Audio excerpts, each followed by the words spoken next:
Welcome to the From the 108 podcast, starring the drunk uncles of White Sox Twitter. He's a Twitter like whore, an Instagram thirst trap, and your grandma's guilty pleasure, Beef Loaf. A West Coast attitude in a decidedly Midwest body, My Sock Summer. And your host, he's sharing obscure music thoughts to give you time to hit the bathroom, Cherezy E.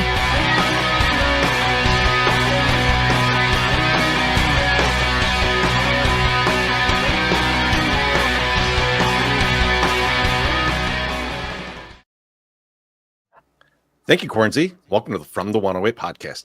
Get ready for some baseball, beer, and bullshit. And remember the drinking rules. If Beef Loaf says allegedly, or that he manifested that, you drink. If My Sock Summer talks about the gym or tells us he simply did not have time, you drink. And if I talk music or Star Wars, you drink. And remember, you can make all of us drink for $1.08 or more. But speaking of drinking, fellas, what are you drinking? And are we continuing on the quest for 50? Beef Loaf, what are you drinking tonight? Boys, it is with great pleasure that I let you know that I mixed a drink tonight. I'm not a big mix a drink guy, and it's an unconventional one, something that I never drink, but I do love when I occasionally have it. Boys, I am having a White Russian tonight. Got the Kahlua, got the cream, got the vodka, everything's all lined up here, and I plan to have several of these during the show, so it should be interesting to watch me mix them as we get this show going. And the cream is just out here by itself, so the cream could get warm. We could have some experiments going.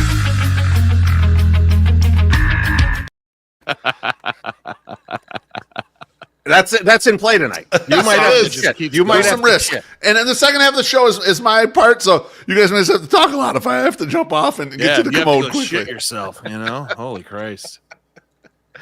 I'm very excited for this. This is quite the experiment. We don't often do things like this that might make beef shit. We haven't had like a chili eating contest or anything in a while. Not recently. No. My Sock Summer, what are you drinking? Listen, I was busy all day today. I simply had no time to do anything. So what am I doing tonight? As just a thing, I'm going to finish this bottle of Wild Turkey 101. The one that should be done by now that is not done. I'm going to finish that tonight. And then if I get crazy, maybe we'll move on to another bottle. We'll see. Hold that bottle up again just one more time just so the audience can see it. Treasy, if he does not finish that bottle tonight, we are fucking him with that bottle the next time we see him. I was going to break it over his head. I'm going to break it over his head and make him drink whatever's left in it. You know what's funny? I tried to. How long it's taken you to drink that? Yeah, it is funny. It's a little embarrassing. Well, no, because I've been doing double ups. You know, okay, so I wanted to bring this up. I'm a little upset about this, actually, and I wanted to bring this up to the group. I thought the spirit of the list would try some new stuff, and you drink it for the entire show. Now you take one sip or one lip like a dog in a water bowl of your stupid Carlos Rossi margarita, and then that's you had the drink. I'm thinking you drink the shit all goddamn night, not just I had half a drink here or whatever. You know the fuck. The whole bottle. He did the whole bottle. Rossi sangria. Carlos Rossi, I thought it was. Carlos. Okay, all right. Fair enough on that one. Okay. Hey, guess what? Since we're going to be doing shoving bottles up each other's asses, this one's going up Loaf's asses for making that accusation. Fat ways first, please. Wait till you get the Fortissimo jug. Wait till you get to the Fortissimo jug. I will say that mine was a little off. I did 3 different drinks in one night, but it was because I just wanted a variation on the booze that I had. I have no problem redoing those 3. That was a glorious night. No, I don't think you need to redo them. I'm just talking about the spirit of it. I'm just asking. I'm just double checking. The way I interpret it, and the way I plan to do it is, I'm having a night with whatever cocktail this is. This is the evening with this cocktail. And I'm gonna see what kind of creativity comes out of me with that. Maybe I'm gonna find something out. You know? I got something for you to put in that cocktail to get some creativity to come out of you. Let me tell you. I think in general that's a good way to go. But let's say you had the Steel Reserve. Right, and then you wanted to back that up with some other beers. Yeah, that's reasonable. Okay, I agree that's reasonable. All right, I haven't done anything ridiculous tonight. I'm going all the same beer all night. But I was thinking, I'm gonna be watching the Super Bowl this weekend. Yes, sir. So I'm gonna be sitting. I'm gonna be having some beers. So I went and got one of my standards so that I know that like for tonight I'll have this beer, and then For the game, I got a bunch of high lifes, baby. Attaboy. Highlights. Highlights. Oh, yeah. A go-to. It's a staple. When I'm drinking beer, I mean, anyone who came to our live show knows that I'll have a couple of high lifes, couple 2, 3, allegedly. And so yeah, I love the high life. So like, that's mine for tonight. It was somehow still on the list. I don't know how we left this one so long. Yeah, I was being asked about that on Twitter today because I put it out there. So what we have next? Someone's like, "How the fuck you got Miller High Life on there?" And I thought the three of us were just sort of like, "Well, we all like that. We're not going to take that one. We'll leave that one there for someone to have." And so I'm glad you're having it tonight. Yeah, Old Style's up there too. Old Style's just floating. So yeah, I like Old Style a lot too. I was at a Walmart today, over in Beverly. And I was like, oh, I'll go see what they have for the tall boys. You know, like just the singles. There was nothing. Their cooler was on the shit. I was took a big shit, so I couldn't even get I was like, hey, I could pack up. So because I was gonna do the Old Style and do the other one, but then I would have got yelled at by Beeflo for just drinking 2 different beers in one night, I guess. Let's speaking of drinking some beers, let's get a drink here from our guy Gordo. He says, thanks for the seedlings video. Cheers, Gordo. Hope you're feeling good, man. You're welcome, Gordo. A pleasure to do that for you, my friend. Yeah, I was proud of you, Lo, for doing that. I was assigned to do it. I mean, it wasn't like I'm not going to take credit for it. We all get credit for it because it's part of the show. But I was assigned to do it, and I'm glad I remembered to do it and didn't get too absolutely hammered to do that. SPF says, what I want to know is Patches O'Houlihan on the show.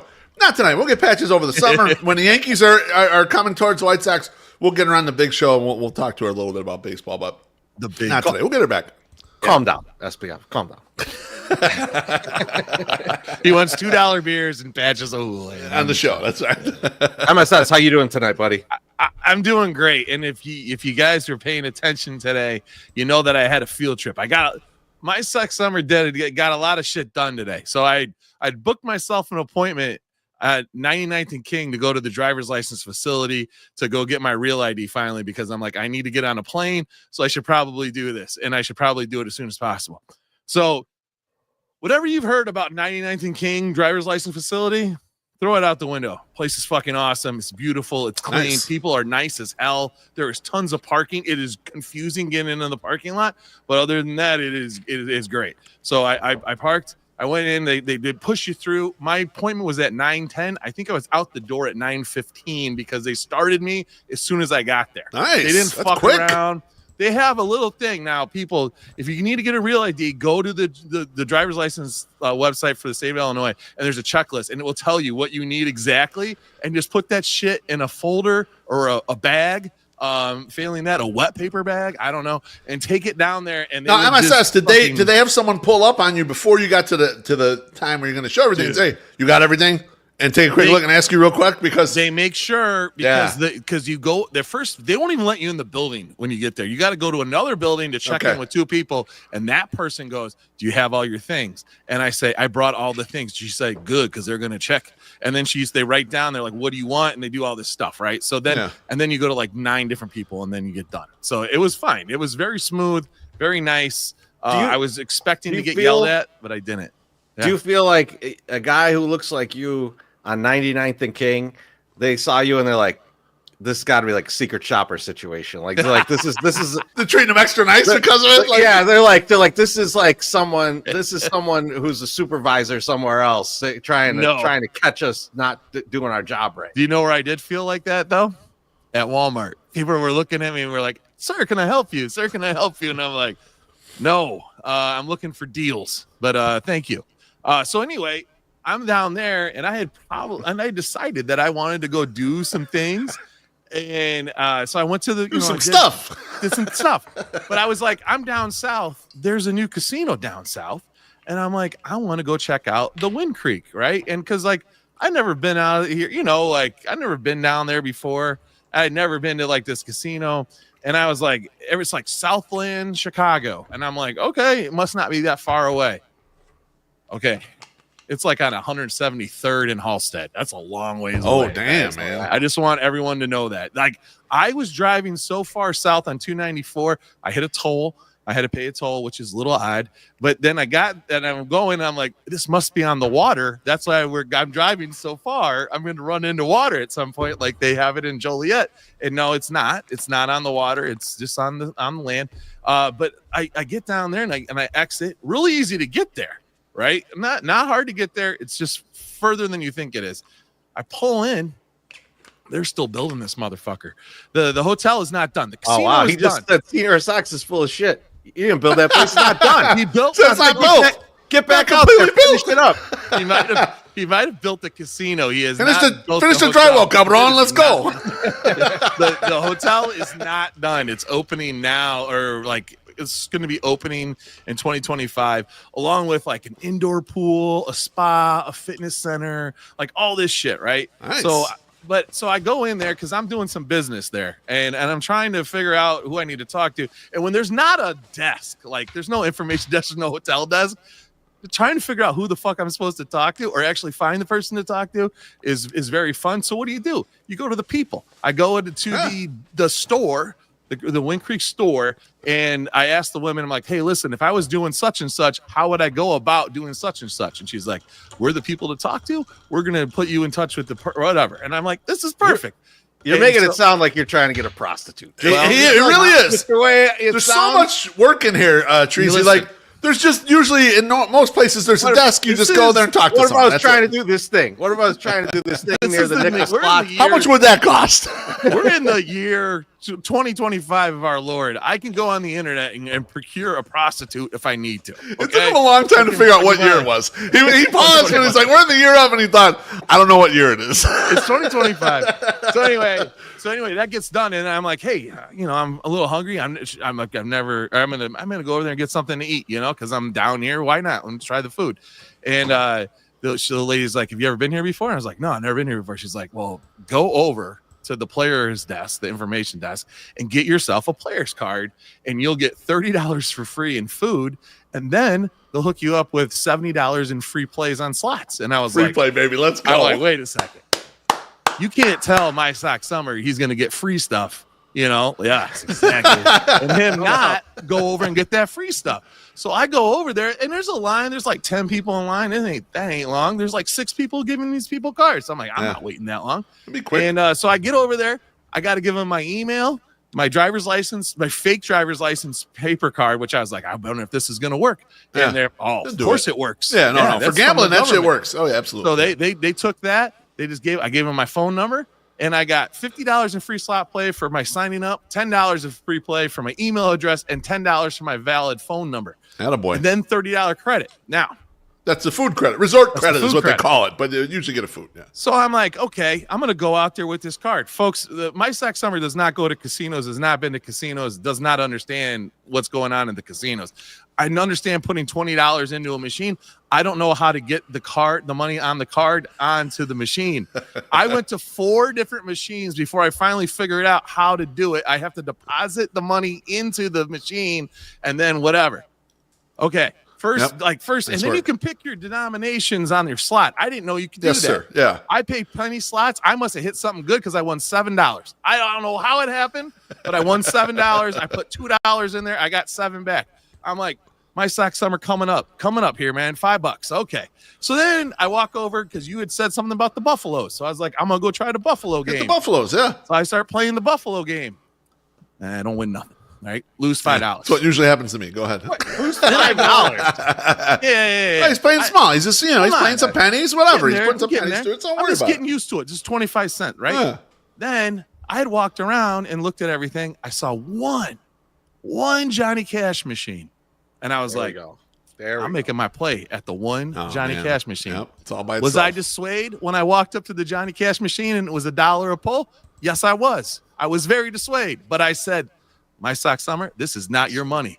You fucking put your $25 in there. I had just learned on the last machine how to do it. Put $25 in the machine. Yep. You have free play is what they call it. Yes. And I am playing one line. I'm not doubling lines. I'm just playing one line. I'm old school. I'm fucking old school, right? Yep. And it's going, bam. Second fucking time I hit it, $145. Boom. Attaboy, yes. Here we go. And then my sock summer goes, the best thing he could do for himself, boom, cash out all the money. Okay. And then they don't give me my 25 that I put in there originally, which is fine because you got to cycle through it twice before they'll give you the money. Keep going. Win another $65. And I'm like, there it is. Hell yeah. Go. And then I'm like, it's almost 12:30. I got to pick my kid up. I'm not drinking.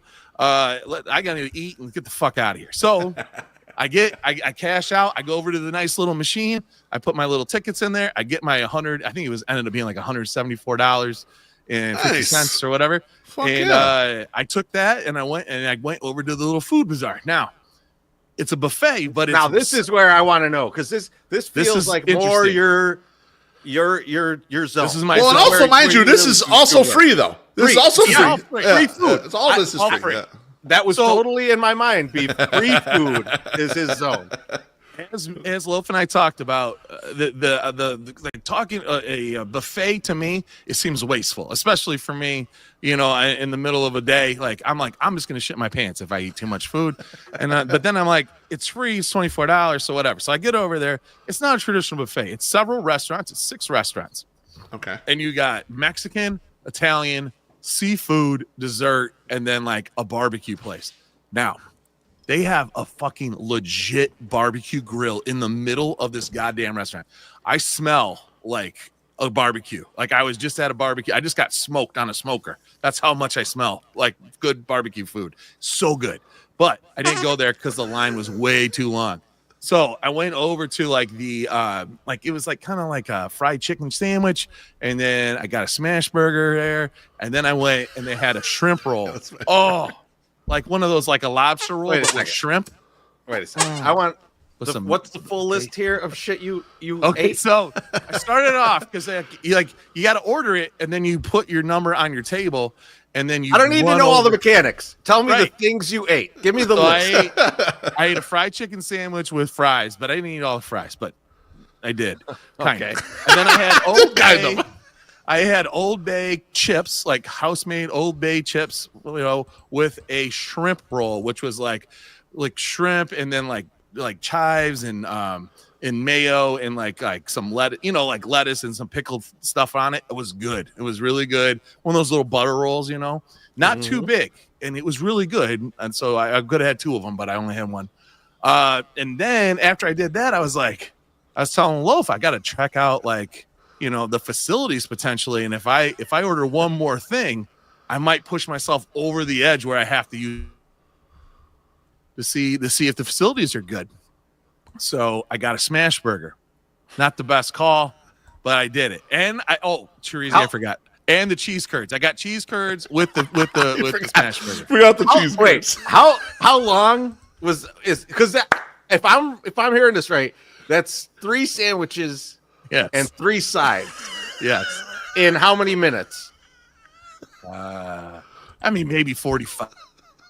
Was 45 minutes. 45 minutes. Was Bertoletti there coaching you? No. Like what happened here? It wasn't the portions weren't ginormous, we'll say, but they weren't small. You ate 3 fucking meals in 45 minutes. Don't tell me about the portions. You know what I washed it down with too, Chorizo? A milkshake. 3 fucking Cokes, bro. Oh my God. Coke everywhere. You can just do Coke. It was just great.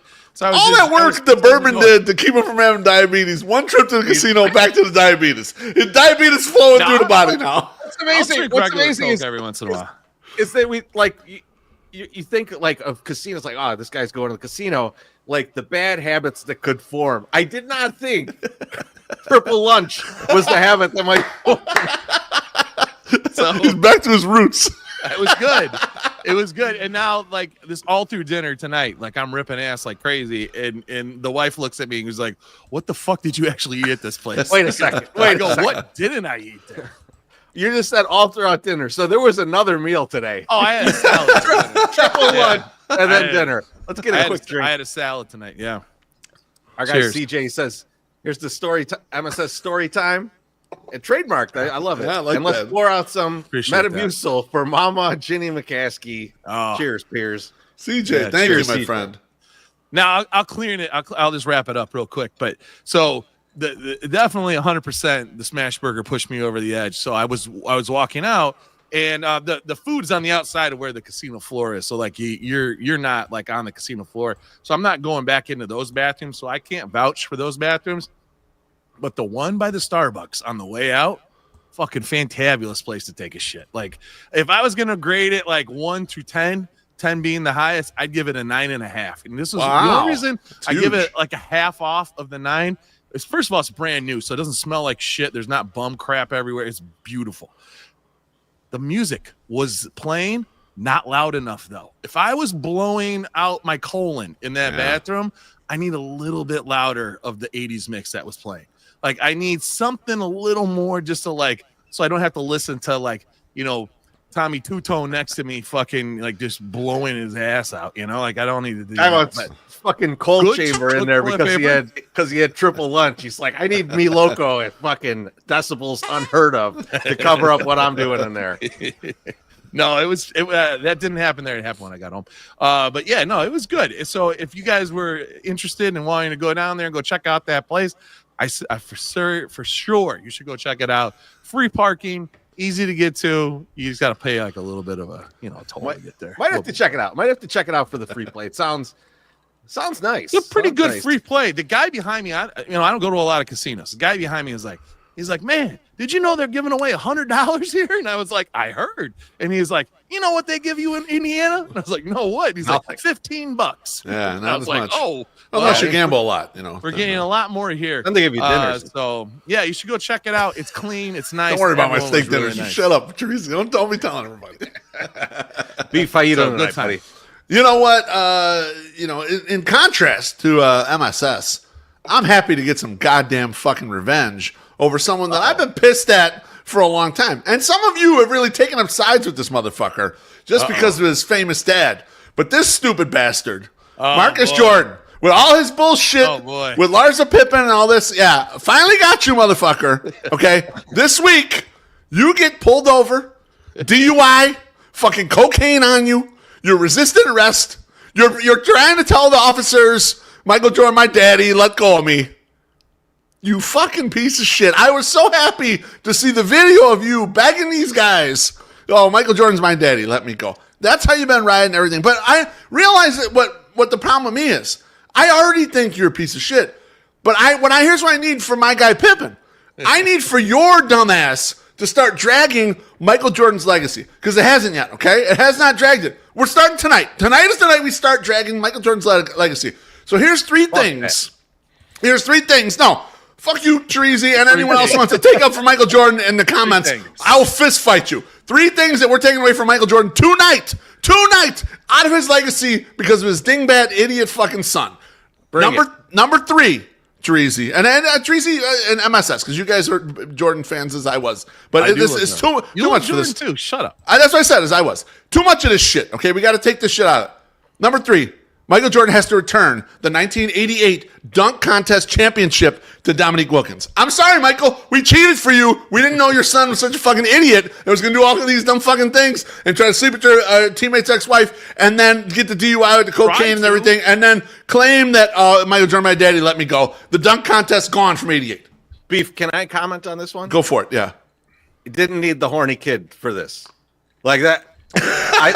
Well, it's the loosest one. I get it, but no, we haven't done it yet, though. It hasn't happened yet, Oh, Neek needs it though. Like I feel like Neek deserves it. I think Neek's doing fine. I don't think Neek cares. No. He should have a much better legacy than he does. Dominic. I mean, he should, but that's not Jordan. He came at the wrong time, Teresa. He was a tremendous dunker.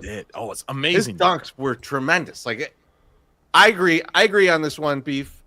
I'm in. I'm in on this one. All right, number two. I think it's bullshit. MJ has to give back his 50-point game at Madison Square Garden on opening night in 1986. I'm sorry. Getting 50 in MSG is a big deal. Gone, Michael. Fine. I'm going to find a spot. You missed the free throw. 49 points. Get the fuck out of here. It's always a big deal. Beef, I don't care what his son does. That will never unfuck the Knicks. Because fuck the Knicks forever. You're right about that, but you're making me take Patrick Ewing's side because of this dumb motherfucker right here. I can't believe it. Because you know what? Marcus Jordan is such a piece of shit. I got to take the Knicks side. Nothing to do nothing to do with Marcus Jordan. You love Patrick chewing. That's what it is. You like how beefy I resemble that remark. You like how beefy he got. Fuck you. I don't like this one. That's true. Number 3 is fine. Number 2, I got problems. Number one. Yeah, man. Number one. Michael Jordan's 1990 entry into the 3-point contest at the All-Star game, in which he registered the worst score of any participant for any round ever in this competition. He only had 5 points. Must be broadcast as a Super Bowl commercial to remind everyone how bad it was, because we forgot. You guys forgot. Oh, MJ's in the 3-point contest, and MJ was so bad. It was Carl Lewis doing a national anthem bad in the 3-point contest, and we all just looked the other way because like MJ's great. Too bad, MJ. We're bringing this shit back. It's in there, and it's on the Super Bowl commercial. So, Beef, they meant to black that from my brain. I'm envisioning the commercial. Let me storyboard it out for you. Let me know if you're down. You start out with the old McDonald's commercial of him and Larry Bird playing horse. Yeah, playing horse, yeah. But then you just sharp cut to this, show it in its entirety. Then you cut to Bird and Jordan hugging where Jordan's talking shit to him.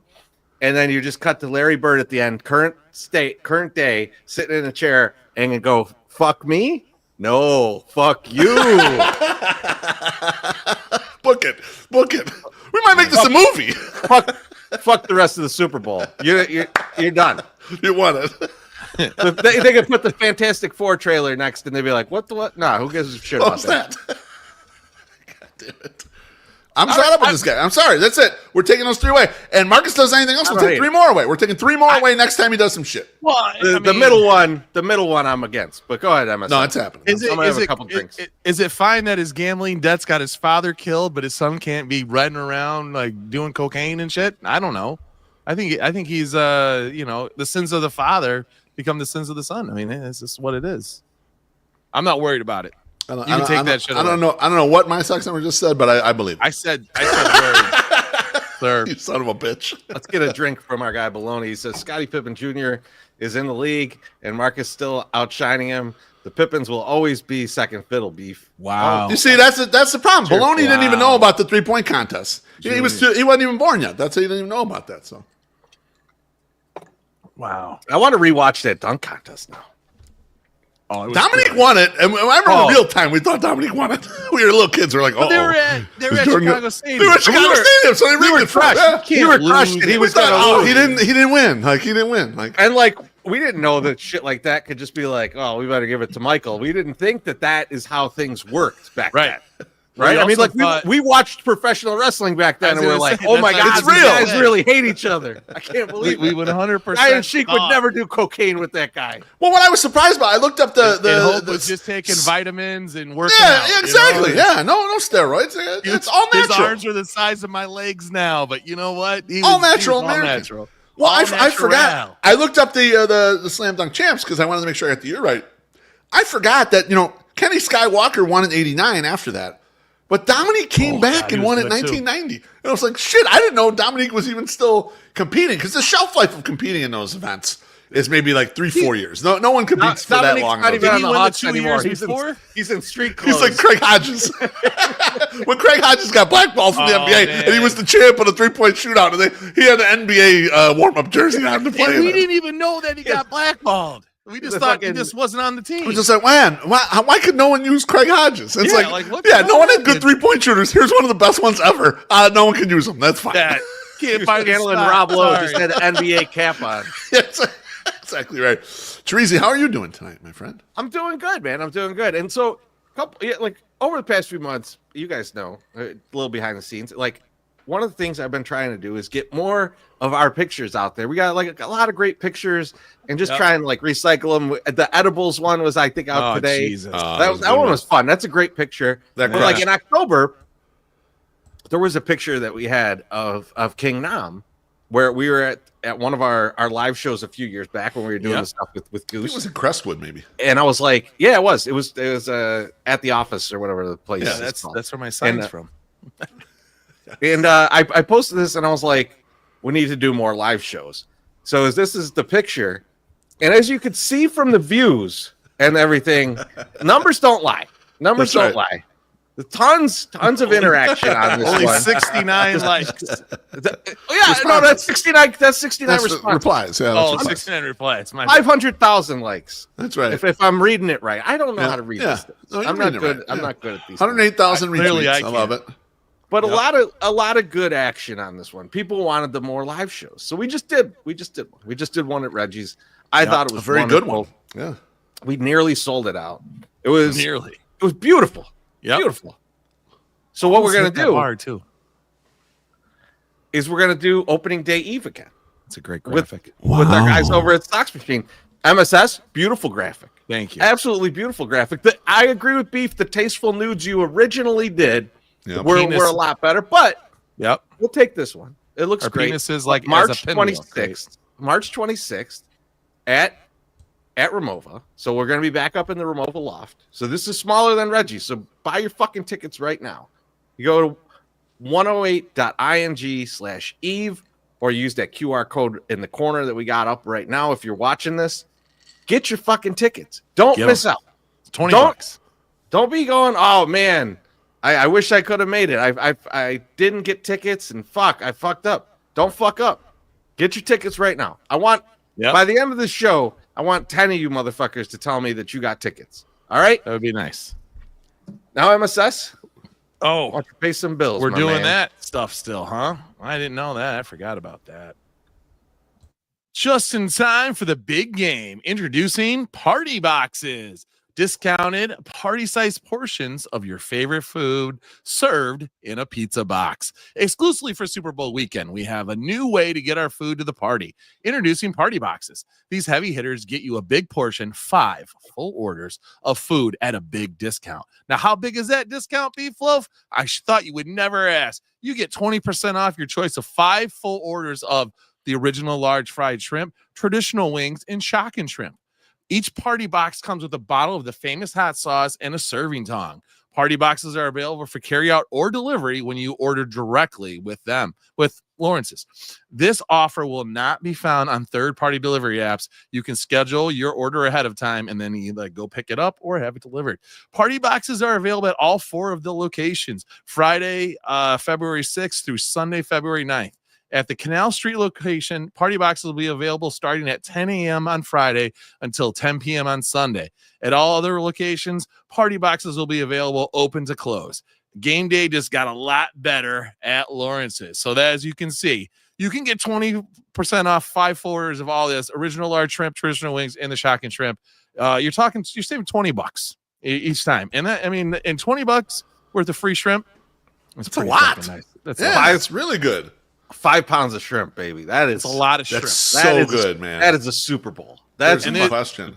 And the boxes, if you tell them, like, we're supposed to give some away. So we got to figure out how we're going to give away a couple boxes of shrimp. I think Joey P and Mailman Jack got them last year for their Super Bowl party. You're going to get a party box potentially with our 3 mugs on it. I mean, we're taking over the stocks commercials. We're taking over Lawrence's party boxes. So you're going to walk into the party, potentially your house, with our 3 smiling faces, not penises, on your party box. So we'll see what happens. We'll figure it out. Look tomorrow, watch our Twitter. We'll get you all hooked up. Man, I love that offer. And Teresa, you mentioned the live show. Last year's live show at Ramova, the 3 of us did 40 minutes. And dare I say we crushed. That was our most crushing of a live show that I can remember. The Fegans were yelling at us, and the crowd was getting into it with us, and screaming at us. Like, there's good interaction between the groups. It's close. You're in there with us. You're in there tight. And we will involve the crowd if the crowd wants to be involved. We'll get your asses involved in the show. And it was a lot of fun last year the way we did. You had that huge video graphic of us. You know, we were sitting for the live show this at Reggie's, right? Yeah. You know, it's more relaxed. We were doing an hour and a half.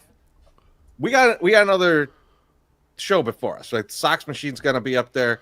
We come out, it is gonna be no one's sitting. It's gonna be it's high energy, baby. We're going full throttle, probably for close to an hour again. And it should be a wild time. I'm very excited for it. We're in season mode at that point. Yes, sir. At that point, we're in season mode. We're in peak drinking condition. It's gonna be fucking awesome. I can't wait.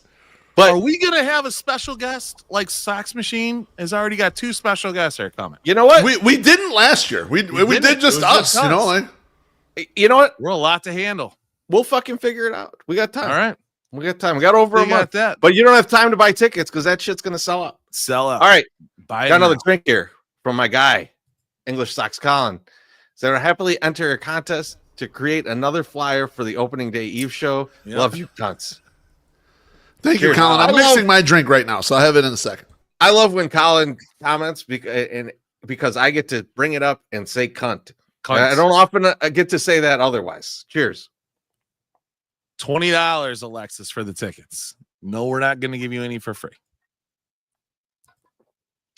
That's out of bounds, Alexis. So we were just talking about Super Bowl. Super Bowl's this weekend. I like to bring you guys some bets, but you know what? I don't like talking about the regular ass bets. You know, everybody's got their opinions, and you know what? I'm gonna just break it to a lot of you motherfuckers out there. In fact, almost everybody out there. You don't know shit, right? Like, so I don't, and nor do I. I'm not gonna act like I got the fucking game handicapped or anything. I don't know shit either. So you know what I want for a Super Bowl? I want the weird ass bets. I want the shit that is more opinion than anything, but you might have a little angle on it because you watch a lot of football or you watch a lot of weird shit. So let's start with this one. Let me give this one to you guys. Who will the Super Bowl MVP mention first in his on-field speech?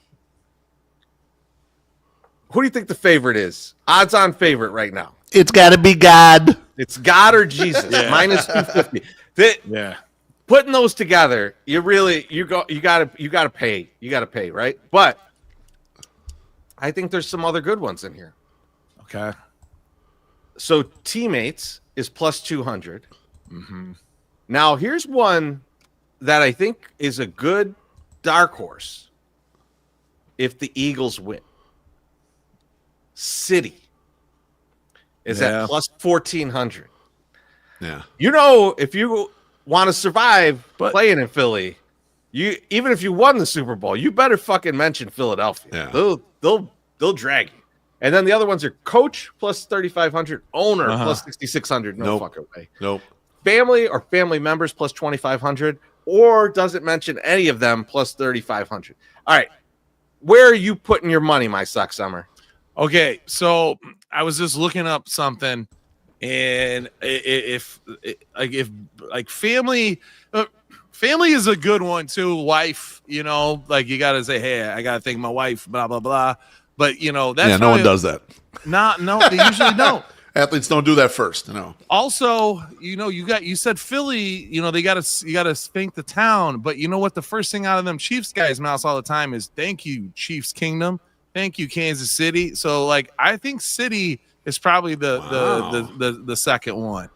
God's number one for sure, but like City, I go City number 2. Beef. Boys, before I give mine, I'm gonna Singer Sox put a little super chat. We missed it when we went through there. He says, "MJ's the GOAT. MSS, you missed out on the barbecue. I'll make sure to turn up the tunes in the crapper. Please use the super chat as toll money." I appreciate that. That's about what we get back from it. But yeah, no, I saw that too. Our friend Jenny was in there too. She said the same thing, that the prime rib, smoked prime rib is really good too. And now I'm really pissed. I might have to go back and spend $25 to have lunch there again. So we'll see. I made it. C. McD says, no one blames Jesus when they lose. Bullshit. Stevie Johnson did. Stevie Johnson did. He said, God, why'd you make me drop that pass? I remember that shit, Tracy. He had an touchdown pass. One guy did. But C. McCD is right. Jesus is a goddamn glory hog and gets in these guys' head. And so it's God. God, they always want to thank God first. They always want to thank God. But in a way, to me, and I'm not, this is not shot against religion at all, because, you know, religion can be an important part of your life. Fine, I don't care. Do what you do. But in a way, to me, when they thank God, they're almost thanking themselves. Thank me for being so spiritual that I was able to extract this victory from God for us. You know, like, thank me for being God's favorite son. Exactly. Exactly. That's what it feels like every time. Every time I hear it, I think you're thanking yourself. I want to thank myself for being so good. If you heard that, people are like, this guy is an asshole. But thank God is almost the same thing to me. The way I read into it, you know. Yeah. Thank you for liking me more than the other guy doing than the other team. The other side of the field. We appreciate that. My God is a vengeful God. So not like the Eagles.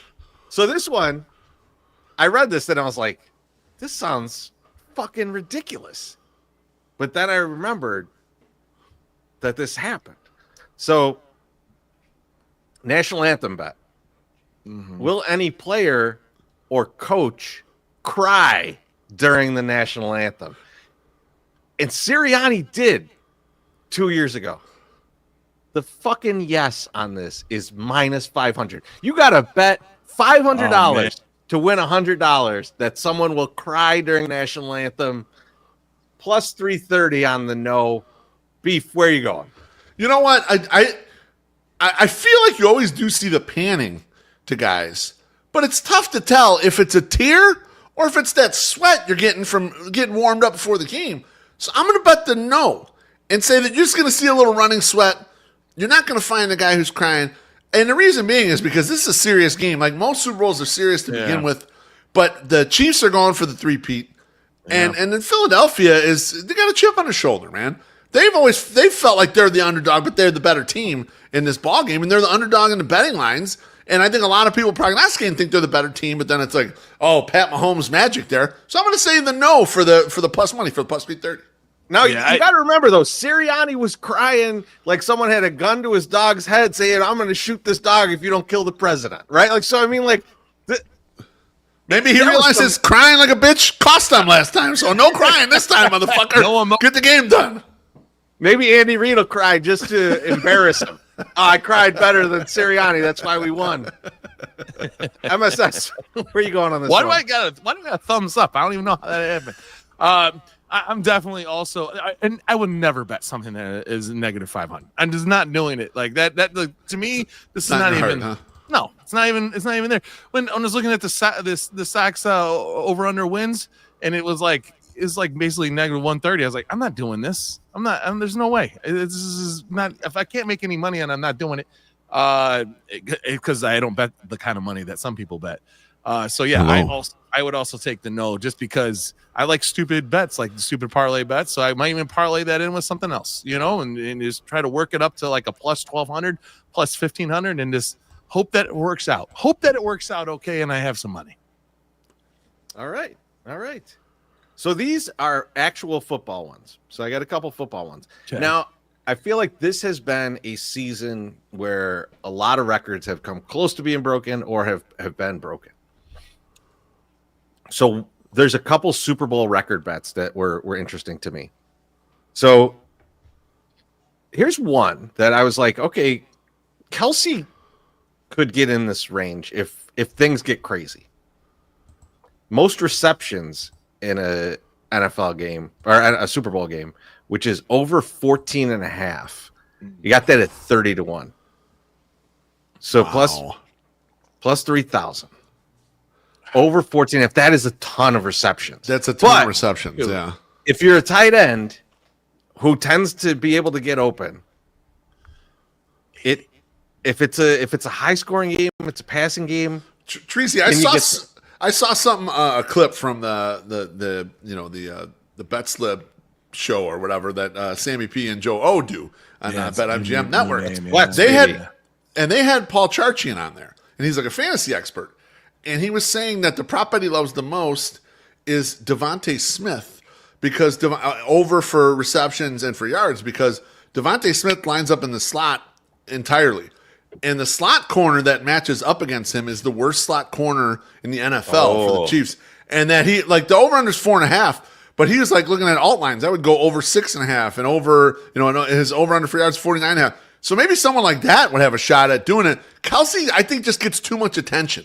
Don't you think? Like, Kelsey is, and he's not at the peak of his powers anymore either. So I think that'd be really tough for him. I think the fact that Hollywood Brown has come on a little bit, and like and there's some Xavier Worthy, getting out there. DeAndre Hopkins is in the mix. There's enough that you can't just throw everybody at him. But if it's 14 and a half for Kelsey, they're forcing it at some point. Like like it's being forced. There's screen passes and shit. Like there's stuff. Huh? MSS, where are you at on that one? I was just checking what his stats were in the AFC Championship game from this last game. He had 2 receptions.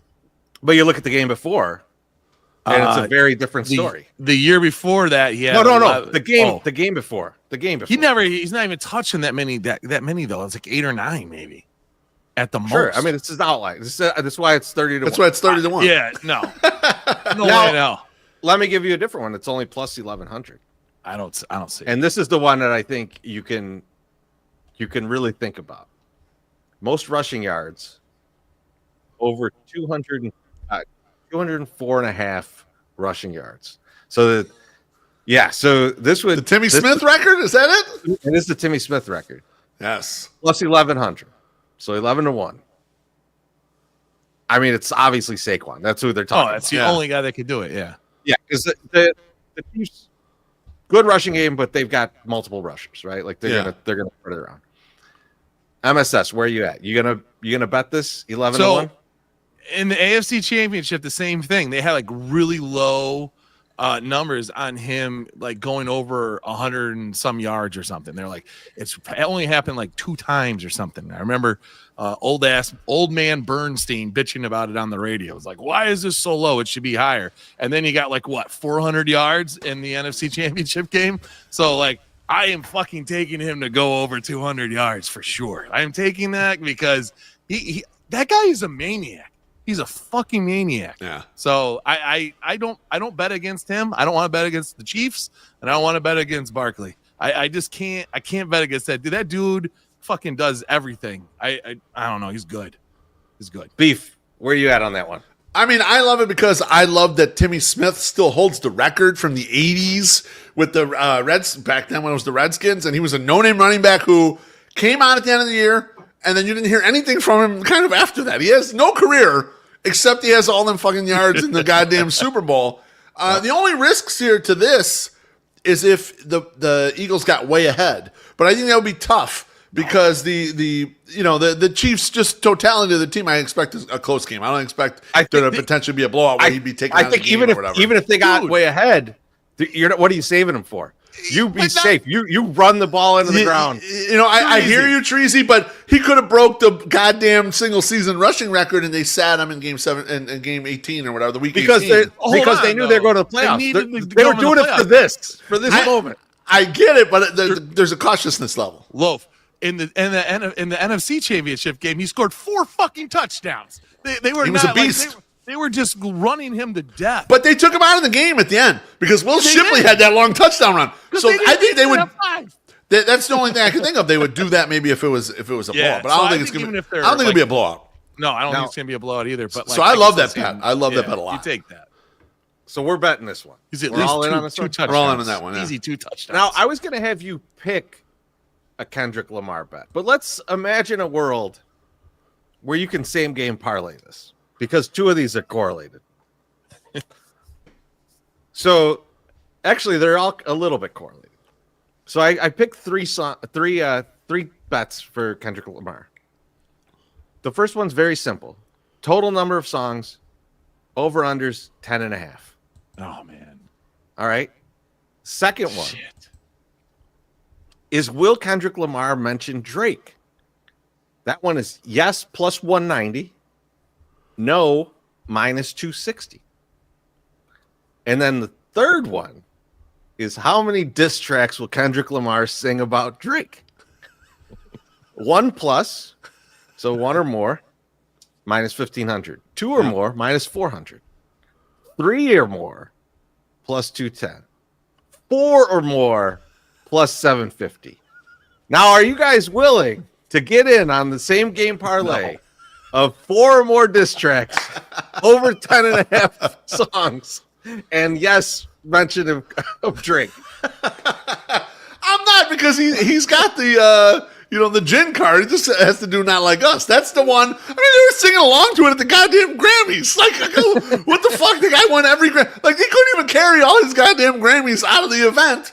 And it's like he only needs that. He only needs to be just play his normal stuff that everyone loves and hit him with that one and let everyone. And he can even kind of back up out of the way a little bit because I heard there's been some discussions with the network about what he can say, what lyrics they want, or they're going to allow through, whatever. Censored. You can't say hardly any of that stuff. But I'm saying like he probably could back up. Like remember, Teresi, we went and saw Frank Black and the Catholics when the Pixies got popular, and Where's My Mind was in Fight Club. Yep. And Frank Black stepped away from the mic for half the song because the entire Metro was singing the song. And I'm thinking Kendrick could step away whenever he needs to and let the crowd sing the song for him. Let the crowd sing A minor. Yeah, which I think they will, Yep. Beef, let me ask you a question, man. Like, just that, you're talking about the Grammys and people are singing along, not like us.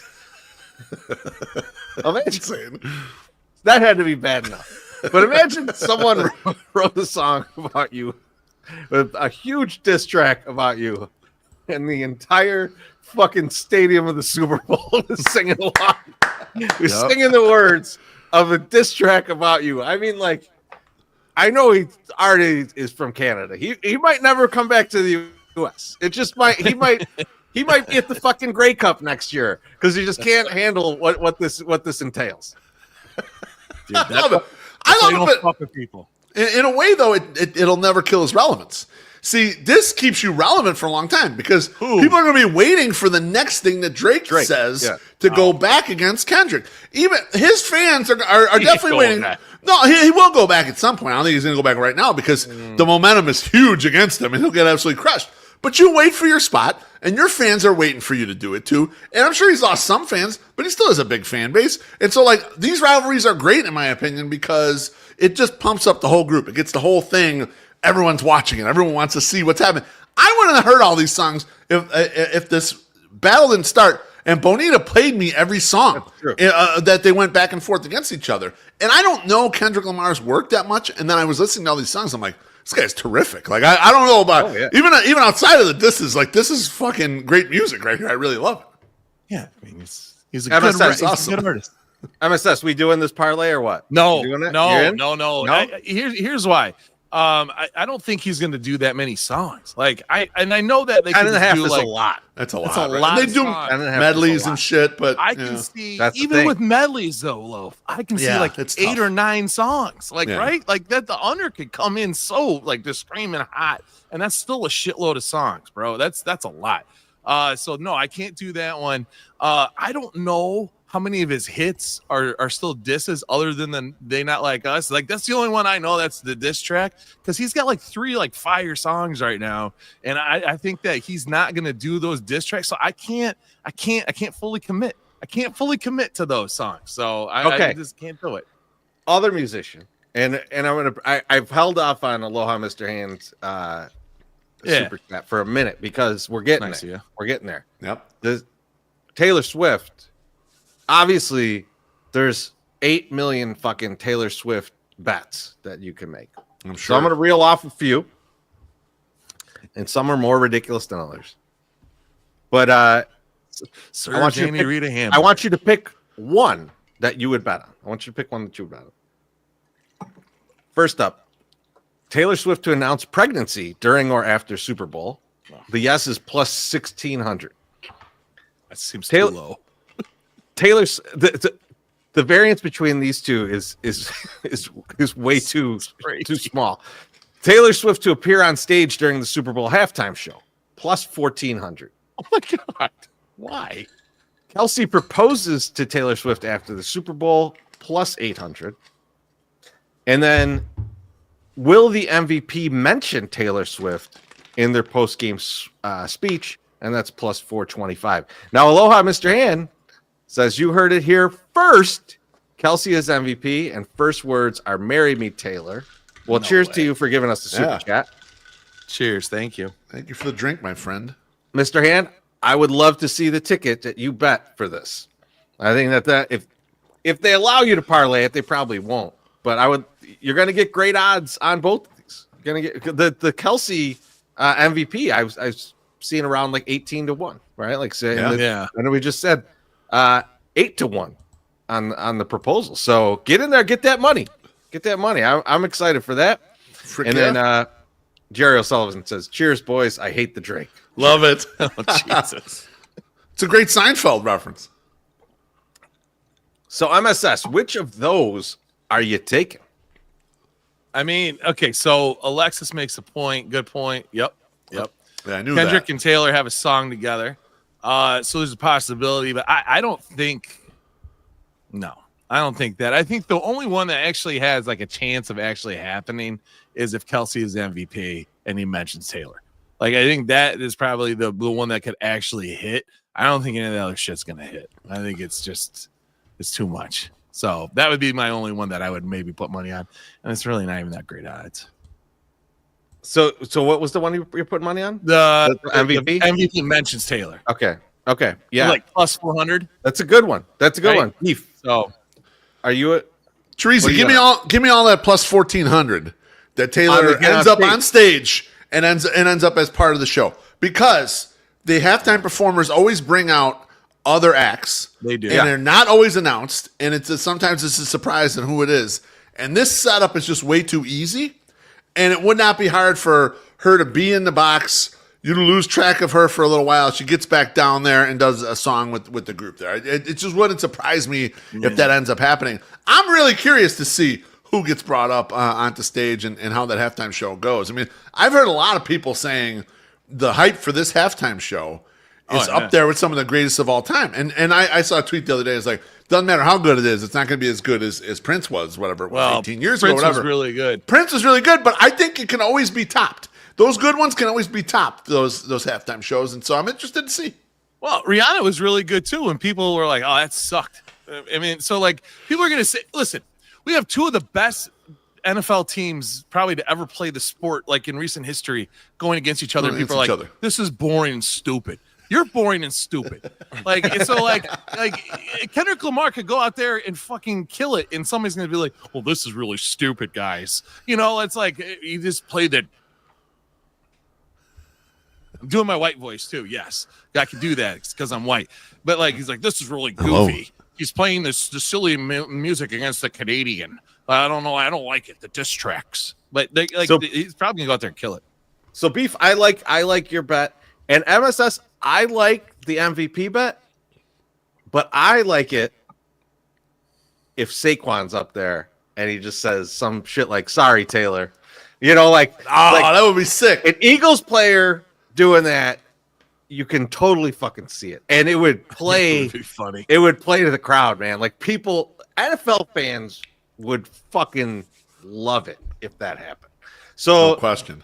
I think I'm with you because I do think if Kelsey were to win, he might mention it. Yeah. If Mahomes wins, which I mean, if the Chiefs win, it's most likely Mahomes. It's probably Mahomes, yeah. He 100%.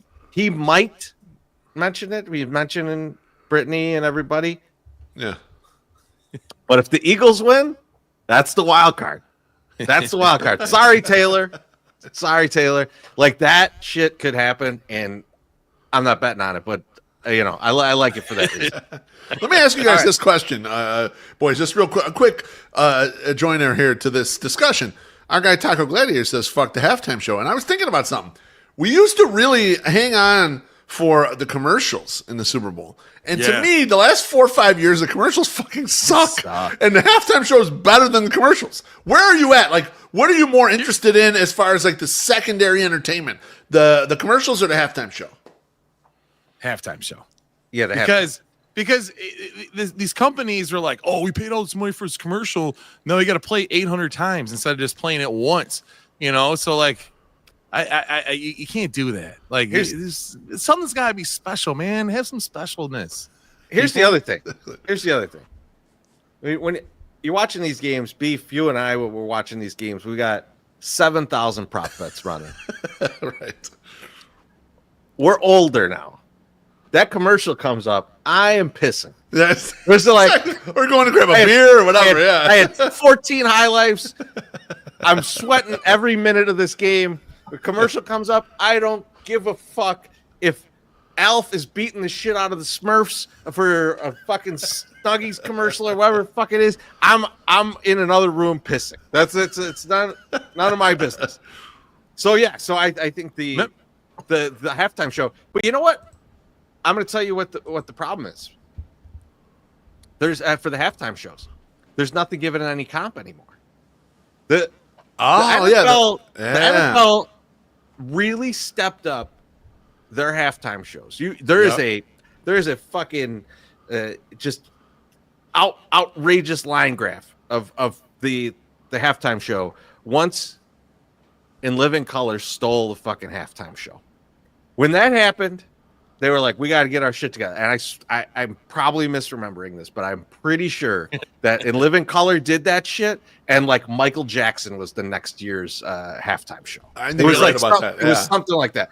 And so yeah, I think someone's got to push him. Now this year, I think the ratings for this are going to be crazy. But let's say next year they get someone who, people aren't that psyched about. Some motherfuckers got to do their own halftime show on a different channel, and have the countdown and do the whole thing like In Living Color did. There's bullshit still. I mean, like I feel like there's like a lingerie bowl. It's got to be every a year. lingerie bowl. Bullshit. Still. Yeah, they have a league, so maybe they don't do that anymore. Puppy Bowl at least do. We got to do this shit at like 2 p.m. No one will watch it otherwise. But Bud Bowl needs to come back. Oh, too. It does need to come back. That was great. Man. All right, I got one more. Got one more for you guys. The Bud Dry 40-ouncer. Oof. Because I was looking, unstoppable. I was looking it's like the fridge. For a good one on this. This is the best I could find. If the Chiefs win, will Andy Reid say burger in his post-game on-field interview? Now, here's the problem with this bet. The yes is minus 300. Yeah, it's happening, baby. He's definitely the bettors are telling you. He's definitely going to say this shit. You know what I wanted to find? I wanted to go back in time and be able to get back. Will he be doused in barbecue sauce? Fucking inflation ruined that. They can't afford the barbecue sauce to douse Andy Reid in.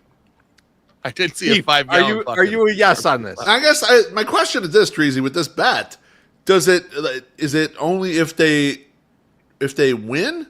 Or is it his interview? No, if they win or lose. It says if the Chiefs win. If they win, okay. If they win, will Andy Reid say burger? Yeah, they don't introduce on-field interview. Now, they won't talk because they talk to the losing coach, but they won't say. So you're gonna have a burger to celebrate this loss, coach? Well, that's what I was thinking about the stress eating. But he's more of a celebratory eater than a stress eater, I think. So I think I would minus 300 sounds. It sounds like a lot of chalk, but I bet chalk sometimes if I think it's a good bet, and I would bet this with Andy. Well, let me ask it this way. Yeah. So the no is plus 220, right? Yeah, I don't want that. Would you bet the Eagles to win plus 220? I would if it was non-contingent on them winning.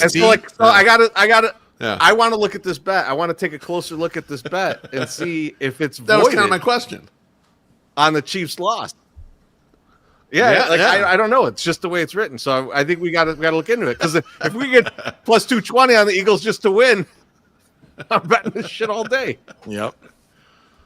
I would take the no too, just because I didn't think of that angle necessarily. Easy, but yeah, I mean, if he's not up there, you can't say it. So. Joey P says, Chelino Sanchez was robbed of an epic Super Bowl halftime performance. I've been trying to get the bums on their show to do like a breakdown of the Chelino Sanchez story. But he hasn't done it for me, man. I think it could be a great breakdown. We do MSS story time. You guys were going to do something, a breakdown like this. It would be perfect for you guys. That'd be what's the Spanish version of story time? Like, is there like what's like a long tale that they tell in Mexico? Let's not fuck this part up. All right. Those are the Super Bowl bets. I feel like we got some big winners in there. Of course, all of these bets, with the exception of the Saquon that we wanted to get, the over 204 and a half. Everything else is offshore. So bet at your own risk. I don't know if you get paid out. MSS. Yeah. You're getting paid. Pay some bills. Do it. Let's do this. I can tell you all the reasons why Mazda of Orland Park is the best place to buy your next car. but why not let an actual customer tell you about their experience? 10 stars. Showroom was immaculate. No hard sell tactics, no hurried sales pitch, very positive experience. Eric and John were professional, courteous, knowledgeable, and have outstanding customer service skills. Highly recommend this dealership. Want more? Here you go. Excellent customer service from the moment I stepped out of my car and up to the waiting room. Car was serviced and washed in half the time promised. Would highly recommend that Mazda owners consider going to Mazda of Orland Park for their next maintenance check and service. Mazda of Orland Park, home of the Zoom Zoom Nation. 8910 West 159th Street, Orland Park. 708-444-3200. Zoom Zoom. Yeah, buy a fucking Mazda, people. Buy Boys, 2 Mazdas. Yeah. Fucking right. Boys, What's here we up, go. buddy? You Here got we it? go. We're finishing it. There we go. Hooray! It's gone. Good job, buddy. Oh, wait a minute. There's a little more in there. Wanna want a chicken dinner? Oh, you missed it. You got the star over my. Oh. Lovely. All right. All right, now this doesn't have to It's go on time. my ass. I appreciate it. It's still good if you For a want. little White Sox talk. This is where I turn it over to my man, Beeflo. My man. I know White Sox the whole audience has been waiting to talk White Sox. Can't wait. Only Therese- 1 hour and 6 minutes in. As bad as the White Sox are going to be, I think there's a lot of interesting things to talk about. We won't talk about all of them tonight. But one thing that's been on my mind, Treasy, is I put up a Twitter poll about Lenyn Sosa, a guy that we've long thought should probably not be around here anymore, but is still sticking around here. And the poll was just asking, has Lenyn Sosa graduated to a level of journeyman where you don't give a fuck if he plays at all? If he could sit on the bench half the week and play once or twice a week? Or is he still the level of quote-unquote prospect where he needs to play every day for you? The Twitter poll, most people were like, yes, he's lucky to have a job. He should fill whatever role is available. Teresi, what do you think about Lenyn Sosa? And what do you think about the fact that the White Sox are trying to bring along a lot of young guys? Some motherfuckers going to have to sit on the bench. So no one look it up. No one look it up. But I'm going to ask MSS real quick. How old is Lenyn Sosa? And please put your guesses in the comments. I'm not because looking at the comments. He's out of options. Lenyn That's right. Sosa is out of options. You can't send him the minors without him potentially getting claimed by someone else. That's right. one of the things that makes this a little bit more difficult. Is like you're looking at it and you're like, what are you going to do with this guy if he's not looking like he's going to make the team, right? And so like you got to either cut him or you got to put him on the team. So yeah, we got 27, 28. MSS, where you? Yeah, I was thinking like 26, 28. So, but he's probably like 24. He's like so 20. He's 25. He's 25. Yeah. Yeah. All right, And which is crazy because like we don't like I can't think of Lenyn Sosa as only being 25. Like I would just imagine that he's older just because like he's out of options. Like we've seen so much, we've heard so much about him for so long. Yep. He's still a fairly young guy. Yep. He cannot hit right-handed pitching. No, he cannot. Like it's just not in the cards. And so Beef, I think, if we're looking at what Lenyn Sosa might be, he might be a bench player, right? And the problem is he don't play shortstop. He does not. No. He's a second base, third base, barely second baseman. Okay, lefty, at third. only hits lefties. Yep. I mean, it's unfortunate that he's already out of options, but he's got to hit in spring training. He's got to come out of spring training beating out guys for the job. There's not that many guys to beat out. It's not the toughest job to get, right? Because if Montgomery doesn't get there, you've got either Baldwin or Amaya at shortstop. Right. Which leaves Chase Mydroth, who has options. And not on the 40-man yet. Nick Maton. Yeah, he's the other guy? Yeah, non-roster invitee, so not on Right. the 40 either. Can you not beat these? If you can't beat those guys out, then I don't want them. And no one's going to pick them up. Like, Yeah. there are Brendan Rodgers is floating right now. Yeah, no, he's and a I much saw better fielder. Yankees have interest. Yeah, what does that mean? Like, For no like one 6 signed them. weeks. They've had interest for like 6 weeks. And there's tons of Lenny Sosas out there. There's no shortage. Mrs. Beef, who are these guys? Well, that's a good question. Exactly. That's correct. If there's a list of guys where you're like, I didn't know that guy was on the team, or who the fuck is that? You should be able to beat him out. And if you can't, it's over. It's over, Johnny. There has just been two. When Lenny Sosa, and people touted this last month, which he did hit the shit out of the ball in September. There's no question about it. He absolutely did. Great. And then he's gone to the winter leagues and hit as well. But there's been all these years of us watching him, and the three of us collectively, but not at the same time, will point out something incredibly dumb he does on the field, especially on defense, and maybe shit that even the camera does not catch because we're just in the crowd and we're like, why is he where the fuck over there while this play's going on? Like shit like that you might not notice on TV, but we're in the stands and we kind of notice this shit, and it happens constantly. Like it's all over the place. So you don't hit enough, and then you're kind of a dumbass in and around the diamond. But some of my point here, Treasy, is, and MSS, we have all these young guys, and people are starting to paint the picture of the roster. And you don't want to really sit the young guys, the guys who probably need plate appearances to develop. Right. And everything. That's why people are making fun of, they brought Jacob Amaya back. Why? Why? Because you'd be really comfortable telling him to sit on his ass on the bench for 5 days until you needed an extra infielder, because you don't care if he gets at-bats or not. They're going to need some of them guys. And that's where I think Lenny Sosa might fit in because, he doesn't need to play every day, in my opinion, and a lot of people's opinion on Sox Twitter. But plus, he's not they don't have a ton of money invested in him. So it's not like you have to be like, we got to keep him around, Andrew Vaughn, because, we put all this money into him or he's a number one pick.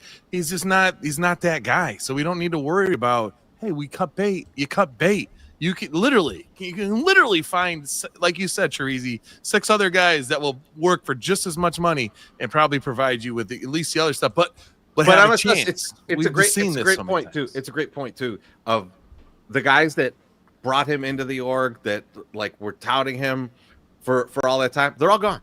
Yeah. Right.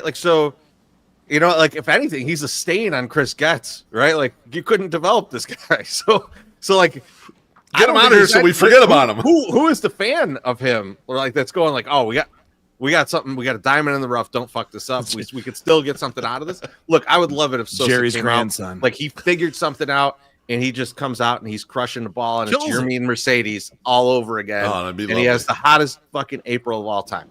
I would love it. But I ain't counting on it. And if it ain't there going into the season, don't try to fix it.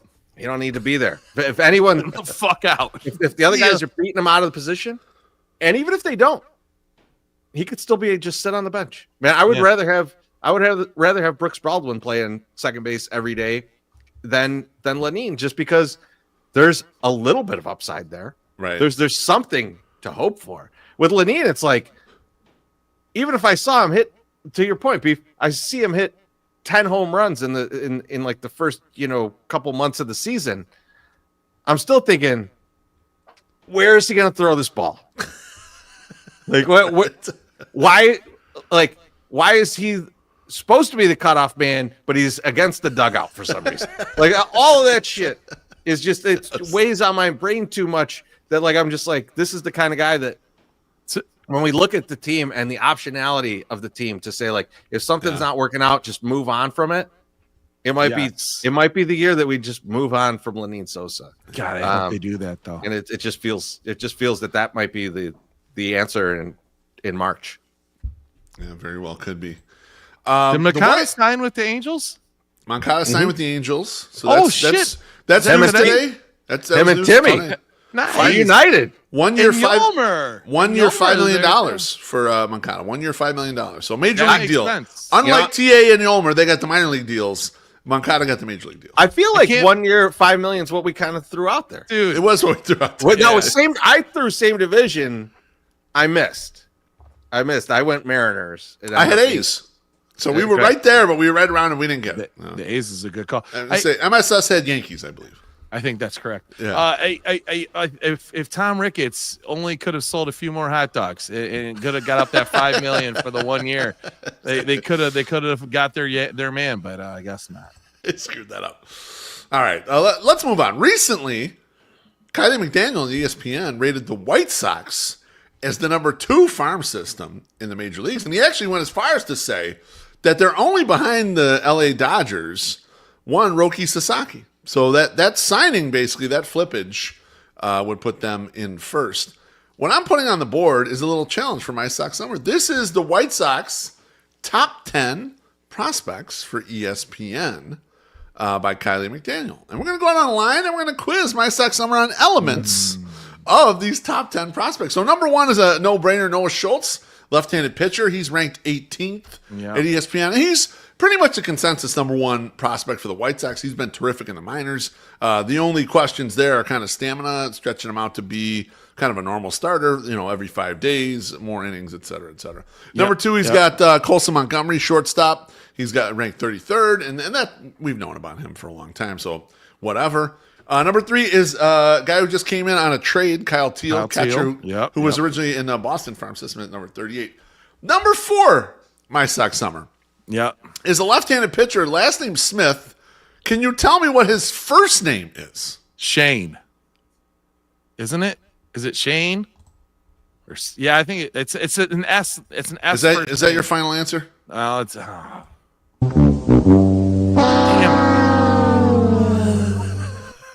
It is Hagen Smith. Oh, fuck. Hagen Smith. Remember, he has the mustache that Teresi didn't like. He was at Sox Fest. He was, but he didn't have his first name on his back. He filled it out. He filled out the mustache. He did fill the mustache out. That's right. Shit. Shane Smith is a guy, but he's not that guy. Is a guy. He's a pitcher too, right? Correct. That's he's correct. Got the hot not that highly ranked. He's got the hot sister. That's right. Yeah, that's right. God but it's not. This is not him. Okay. Oh, I was so excited that he was that highly. My son.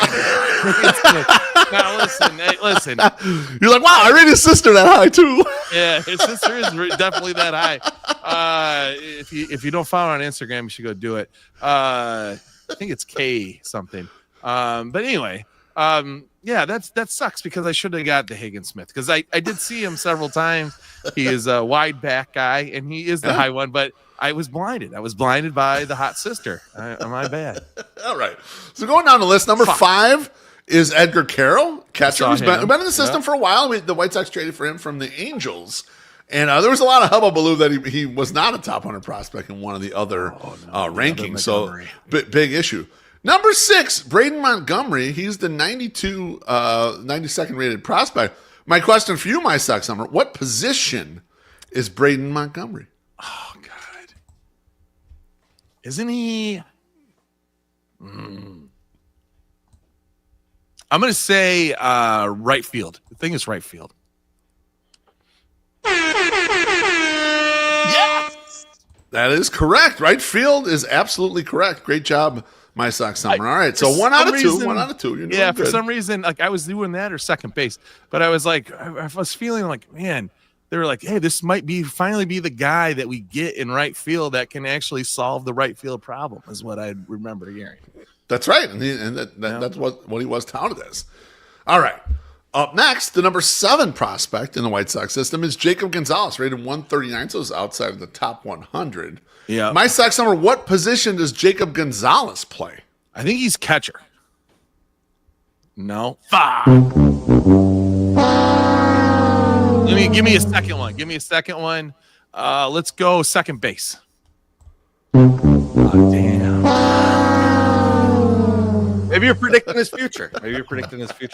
Jacob Gonzalez is currently a shortstop. Okay. He is currently considered a shortstop, and he is currently considered someone who will stick at shortstop, and that is part of the reason why his ranking has stayed pretty solid, even though the hitting results have not been that great at the upper level. So at shortstop it is for Jacob Gonzalez.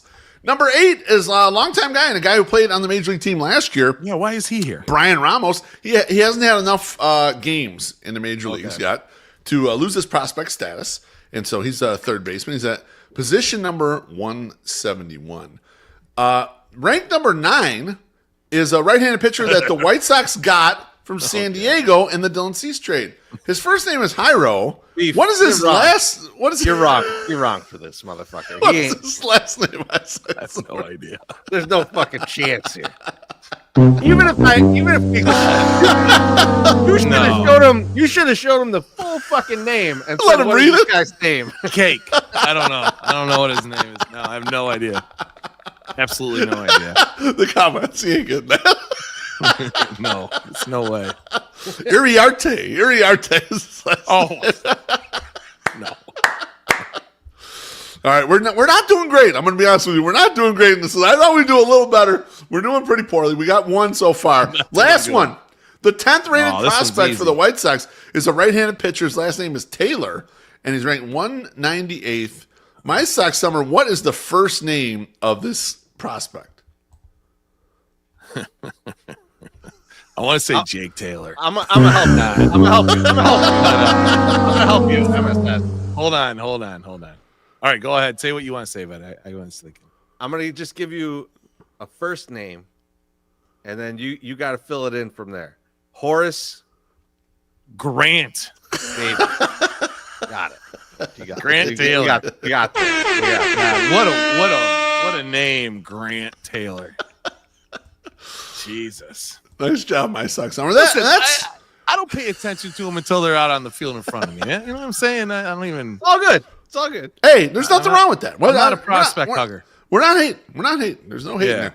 Treasy, so when you see this top 10 list, any surprises, any thoughts, anything you want to get off your chest about that group? So a couple things about this group. I am surprised that Jacob Gonzalez is as high as he is on this list. Just because the bat's not there yet. And then like the fielding, they're saying he's going to stick it short, but like you remember when he came out, there was a lot about how slow-footed he was and everything. And it's just he doesn't have a lot of speed. You're right.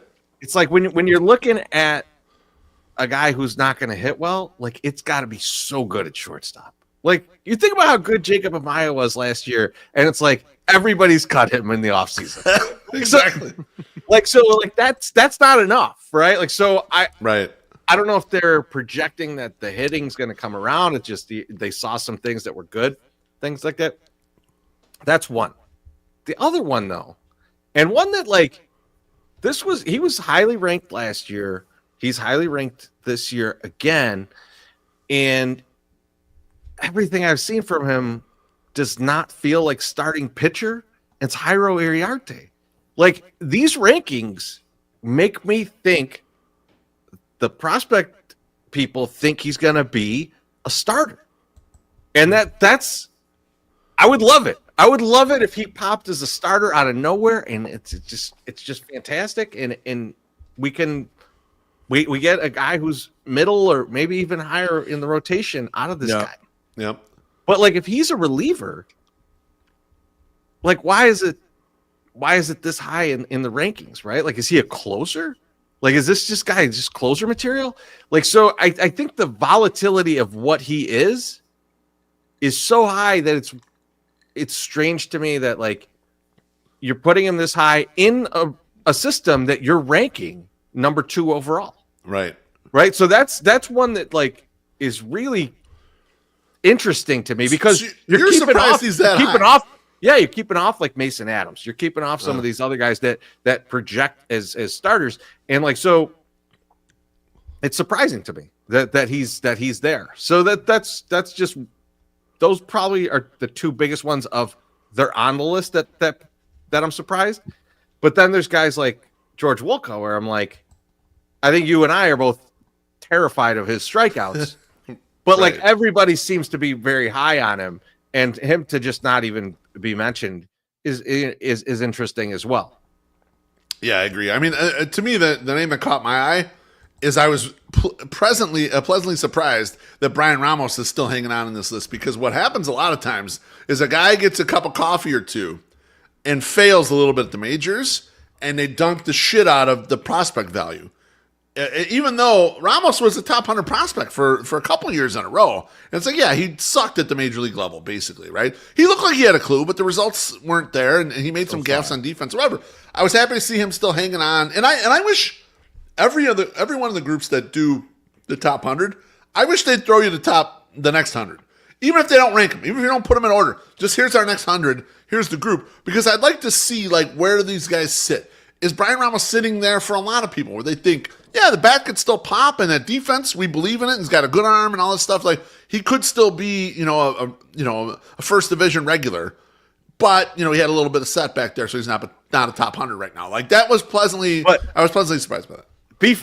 Let's talk about Ramos for a second, because I think he's an interesting case for this year too, right? Like, so do the Sox believe in Brian Ramos is the question, because they've definitely blocked him at every possible position that he could be at, right? Like, so the Vargas trade, right? And then you're like, okay, well, Vargas out of options. They're gonna play him. So like, where does Ramos fit in? And it's like, well, maybe he's gonna play an outfield position. And they're like, you know what? Let's get a bunch of outfielders this year, right? Like, so like everywhere they've seemingly blocked him. So it's ESPN still believes in him as a top prospect. Do the Sox still believe in him as a top prospect? And that's something that we're going to find out in this spring training, which is insanely close. I can't believe it's 6 days till pitchers and catchers. Right. Yeah, like, so I think that's one thing that I'm going to have laser focused, not just because we have the same last name, but because I'm genuinely interested in how they handle the third base position and how they handle like where Brian Ramos is playing on the field during all this. It's gonna be something to watch. Yeah, I totally agree, and I think that there is a level though of I've been looking at Brian Ramos since last year when they started talking about, well, he might have to pick up a glove at a different position, and like he is the right guy in my opinion to be that guy to like he can play 5 different positions and start teaching him other positions, because he's not so strong on defense at one spot where he's a huge weapon where you don't want to move him off that spot, but he's also athletic enough where he could probably handle right field, left field, second base, third base, pick up a glove at first base if you need to, kind of guy. And they're going to need at least one guy to do that when you have a blob of like a lot of middle infielders and third basemen. Someone's got to spread out and play the other spots. And so I think maybe they trust him from an intelligence standpoint, from a makeup standpoint, to do all that stuff. The key is, Treasy, if he just starts hitting, it won't fucking matter. None of this shit will matter. All these guys, they hit, it will not matter. Can we bring it full circle on this conversation? When Andrew Vaughn's back hurts too much and he's tired and he needs to sit, I want Brian Ramos there. I don't want fucking Lenine Sosa. I love it. I can't have it. I can't have Sosa at first. Last White Sox topic. Speaking of hitting, there was a post by TJ Nestico, and he grabbed all of the projection systems and pulled their 2025 WRC plus. That's weighted runs created plus. And that's at the team level. And so you see the White Sox are down towards the bottom. They're 28th. And their average out of the groups is 90. Now that looks bad, except when you realize that the 2024 White Sox WRC plus was 75. So this is a gigantic improvement year over year. So my question for you guys is, I pulled a list together of 10 guys that had at least 100 plate appearances with the White Sox last year that are still in the mix to get plate appearances this year.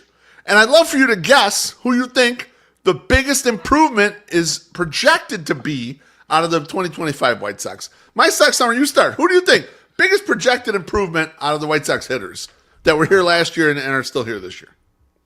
At least 100 plate appearances, so it can't be a guy who had like 5 plate appearances. And Beef, this is WRC plus, right? WRC plus, so just like the total offensive profile materially. Oh, I don't want to even do this. I'm going to go I'm going to say Benintendi, and he's going to be better than he was last year. I just think he sucked last year, but at the end, he kind of came on. He hit late. A lot in the second half, yeah. And so, like, I think that Benintendi's going to be a lot better next year than he was in the previous year. Yeah, I'm going to go with that. Chorizo, who do you think is going to be most improved? To me, it's got to be Luis Robert, right? Like when you're looking at purely at WRC plus, like that's why I asked if it's WRC plus, because if it was WAR, I think there's probably other guys where you could see a bigger shift, but like because he was still tremendous on defense. But we're talking purely hitting. Oh my God, he was atrocious for what he should be, and so I think that there should be a huge deviation between last year and this year.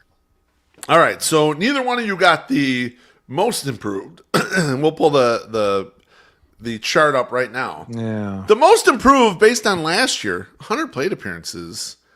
is Miguel Vargas. Miguel Vargas was horrible Forgot about last year. 16. Horrible. 16 WRC plus last year. Awful. Absolutely awful. The projection group, average together, expect him to be basically an average major league hitter.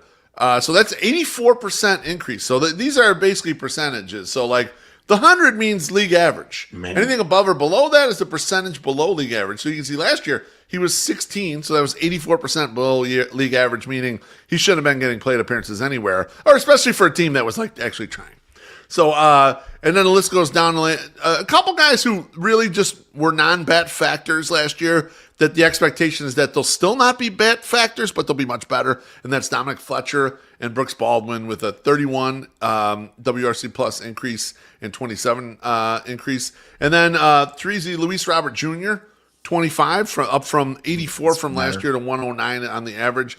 My stock summer, there is expected to be a substantial improvement for Andrew Benintendi as well. But you look at the list and you realize just how bad the White Sox hitters were in 2024. If you look at that column too, they were just horrendous up and down the group. And the projection systems don't expect that. They don't expect them to be so terrible in 2025. Can I ask you a question? Go for it. Looking at this list, there's one Andrew Vaughn on there. There is. And I think that we've definitely 108 given Vaughn a lot of shit on these shows over the years.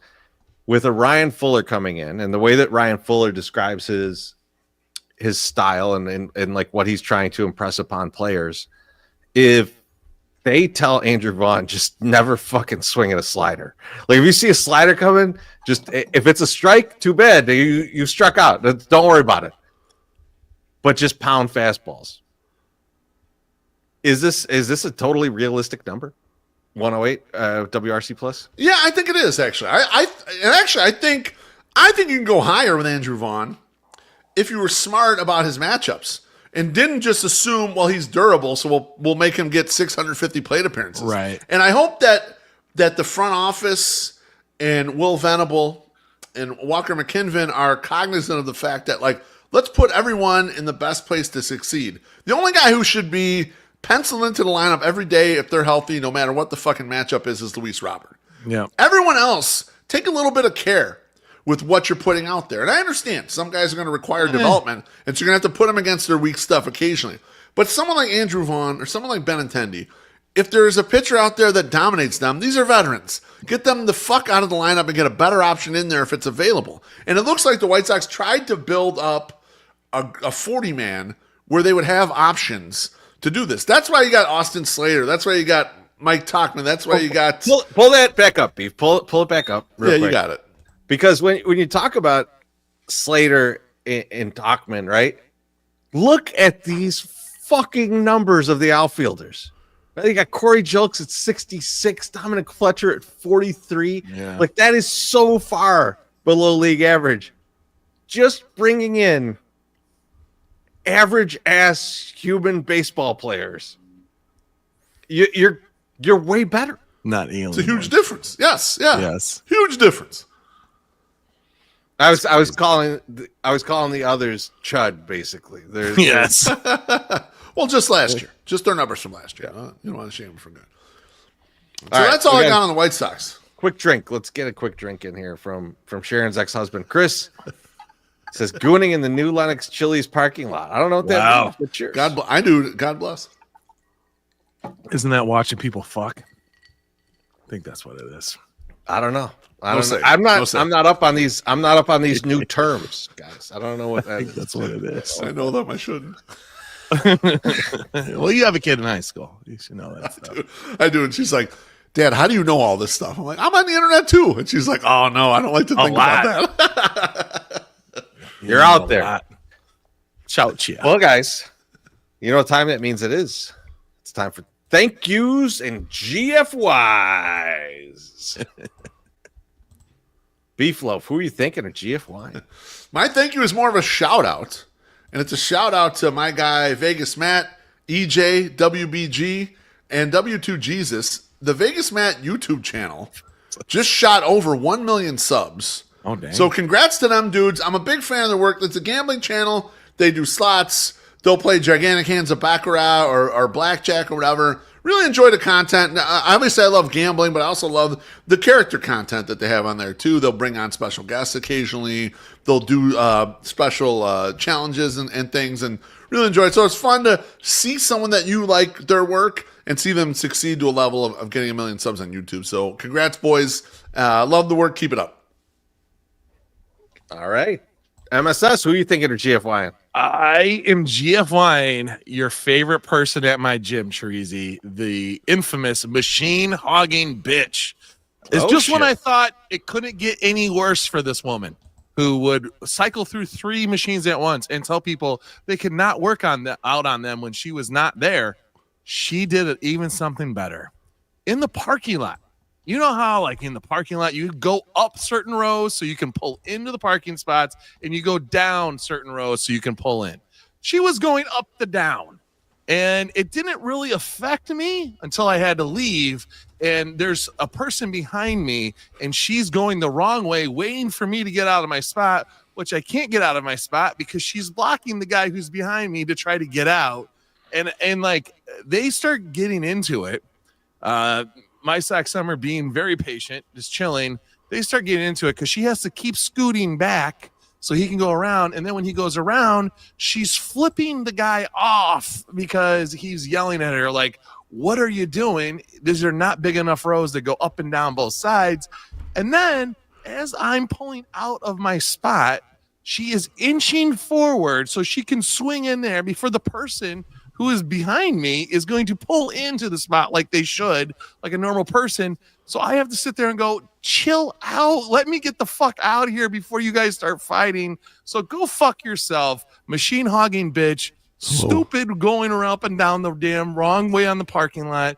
You're a horrible person. Okay, you're a horrible person in this whole scheme of things. And yes, this is the woman that Patrick Bertoletti asked if I called a cunt. But I didn't. I just thought it. She's just a bitch. Treasy, who are you thinking of GFY? Let's get that drink. We got to get that drink there. My bad. Our guy, Joey P. He says, salute. Salute, Joey P. Salute, Joey P. Thanks, Joey P. Let me make sure I didn't miss any others. Okay, we're good. We're good. I have not seen Mark Aguirre recently. Brewhand Luke, I'm actually getting worried. Oh, man. I want to thank my Uber driver from yesterday. So like I wasn't at work the past 2 days. I was taking a class, and so like not a normal area that I go to. I take an Uber, and apparently at Lakeshore the off ramp at Chicago is not open all day. It's only open certain times of the day. And this guy was like, "Hey man, that turn ain't gonna be there, so I gotta take you another way," and proceeded to motherfuck the city of Chicago for closing that off ramp for the entire time from Grand to where we were going, which was a good 6-7 minutes, and it was nonstop. It was incredible. It was like a MSS story. I was like, is this shit gonna end? Is he gonna be done motherfucking this place by the time I get to my destination? I thought I was gonna have to sit in the car and listen to like a couple 2-3 minutes of this guy still being mad before I could get out, you know. But thank you to him, because hey man, I want to get to the place I'm going as quickly as fucking possible, and he did that for me, so I appreciate it. And being entertained is fun too. I mean, the entertainment value is incredible. So I love it all, and I appreciate him, but I also appreciate all you motherfuckers that bought tickets tonight, because I know y'all did. So we'll see you soon. At least 2 sold, so we're good. And until then, buy a shitload of tickets. Buy tickets. We'll talk to you later. Have a good night.